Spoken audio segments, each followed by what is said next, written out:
안녕하세요, 힐링 수영입니다. 우리는 수영을 배울 때 호흡하는 방법을 가장 먼저 배우게 되는데요. 호흡을 할 수 있어야 편안하고 효율적으로 수영이 가능하니 보통 우리는 호흡 기술, 호흡 방법이라고 표현합니다. 그러나 수영은 많은 기술로 구성되어 있으나 호흡을 기술로 지칭하기는 힘듭니다. 우리는 수영을 하면서 죽지 않기 위해 어쩔 수 없이 호흡을 해야 할 수밖에 없고, 머리를 드는 순간 몸은 가라앉기 때문에 호흡은 필요, 악과 같은 존재이죠. 우리 인간이 만약 물속에서 숨을 쉴 수 있다면 굳이 한 사이클마다 머리를 물 밖으로 나오는 수고를 겪지 않아도 됩니다. 올림픽 선수들은 수영을 할 때 만약 아가미가 달려 있었으면 매번 최고 기록을 세워 수영의 역사가 바뀌게 될 수 있지요. 그러나 그들은 알고 있습니다. 우리는 아가미가 없고 얼굴이 물 밖으로 나와 숨을 쉬어야 한다는 인간이란 말이죠.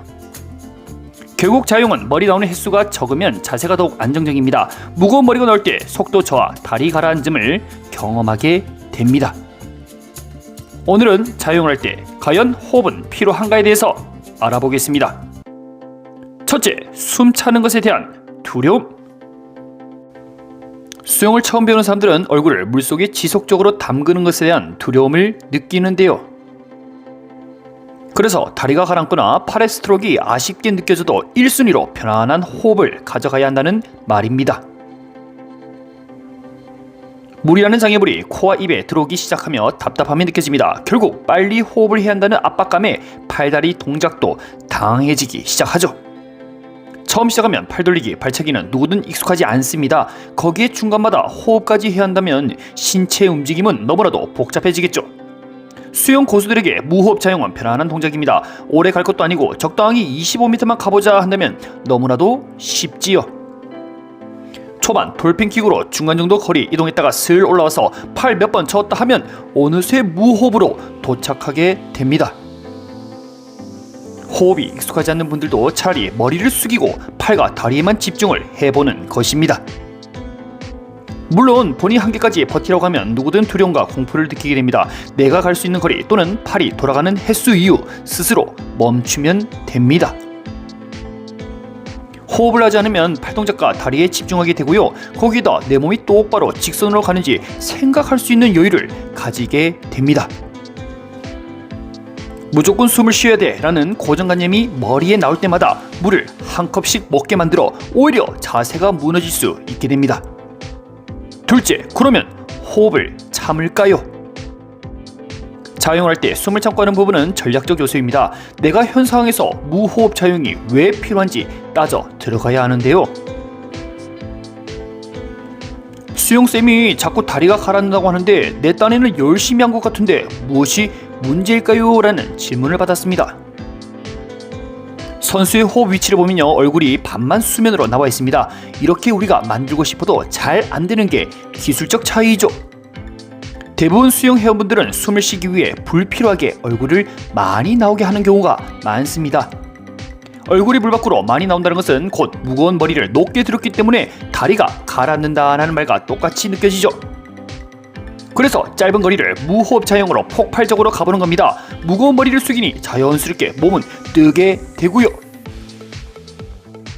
거기에다 속도가 붙으면 몸은 수면에 더 가까워집니다. 물론 힘들지만 무호흡 자영을 이렇게 전략적 훈련 요소로 사용할 수 있지요. 어느 순간 자영을 할 때 머리를 살짝만 들어볼까 시도를 해보면 마치 예전에 무호흡 자영했던 그 비슷한 느낌을 받게 됩니다.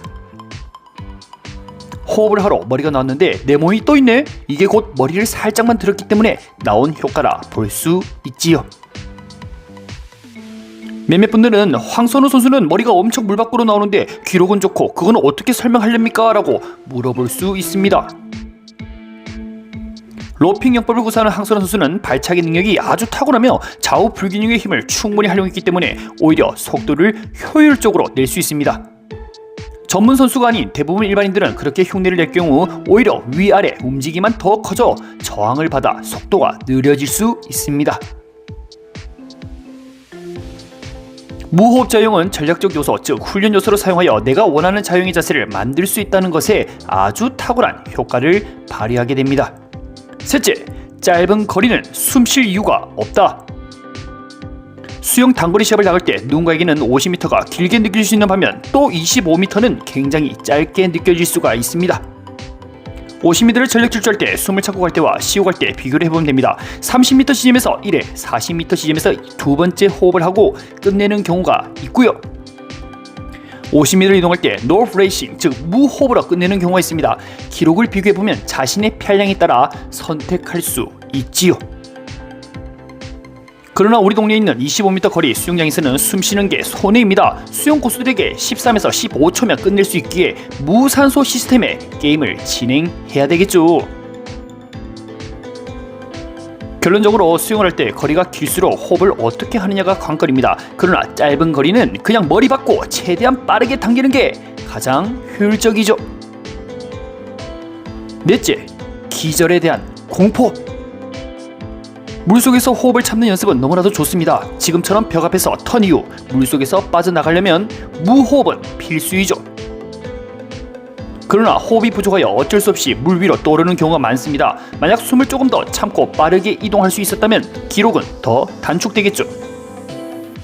만약 선수들이 50m 길이의 수영장에서 자유형을 한 것과 25m 길이의 수영장에서 턴 이후 50m를 갔을 때 어디가 더 기록이 좋을까요?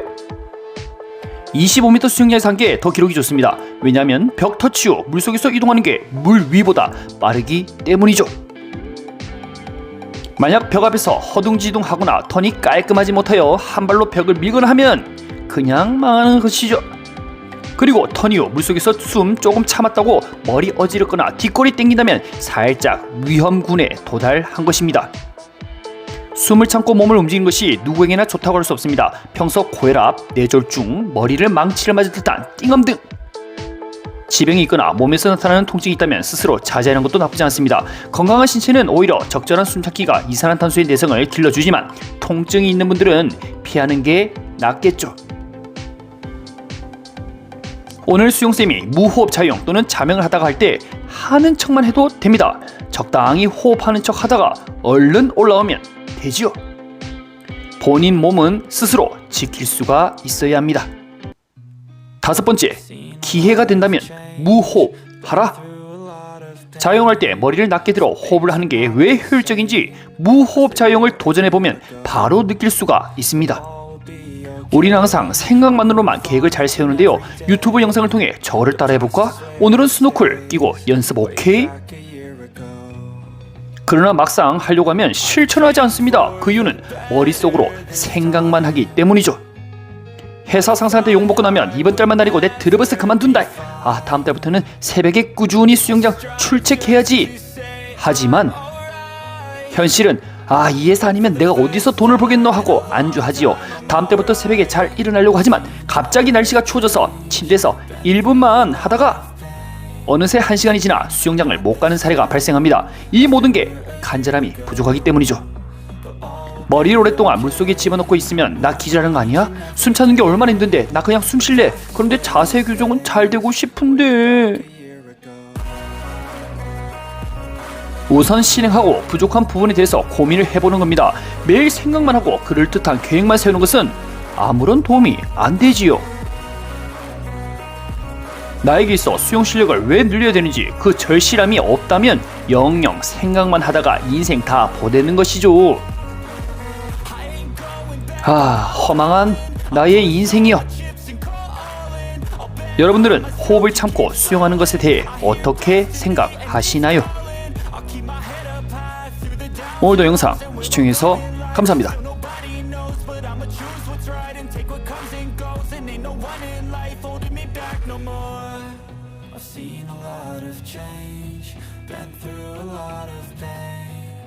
Things are not the same as they were a year ago, but all will be okay.